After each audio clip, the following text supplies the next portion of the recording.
ទៀងវេលាចាំរះហើយលិច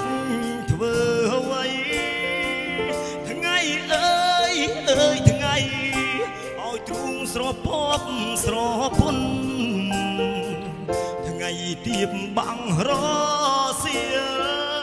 អារម្មណ៍ប្រែធំធ្ងន់ប្រានដូចរែកពុនលែងធ្ងន់វងវែងតារសៀលកងភ្នំរីយំបោកខ្លួនអាឡ័យ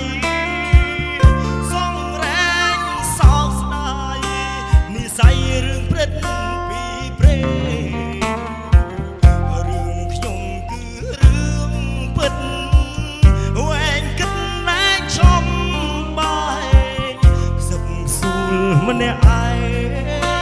គិតវែងគិតរកតែថ្លៃ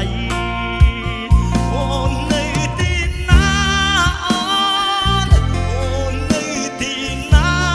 អូនបងនឹកស្ទើសូនចិនកាយទ្រាំរីងរៃទោះស្នេហ៍ឬមិន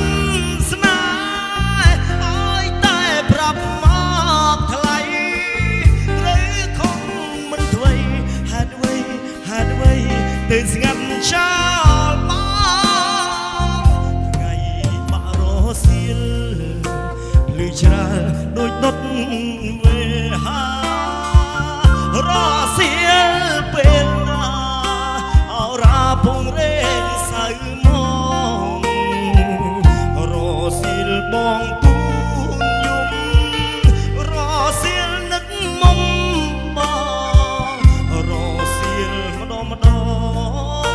នួនល្អងបងនឹកអូនណាស់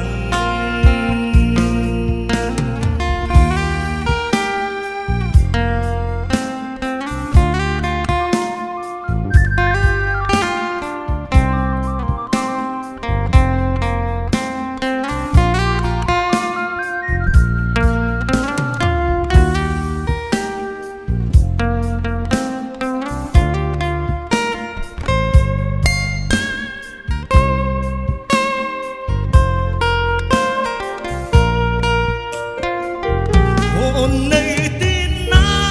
អូននៅទីណាអូន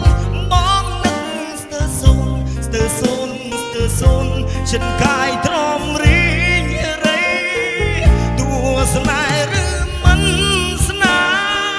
ហ៍ឲ្យតែប្រាប់មកថ្លៃត្រូវខំមិនធ្វេហេតុអ្វីទៅស្ងាត់ចោលថ្ងៃបាក់រ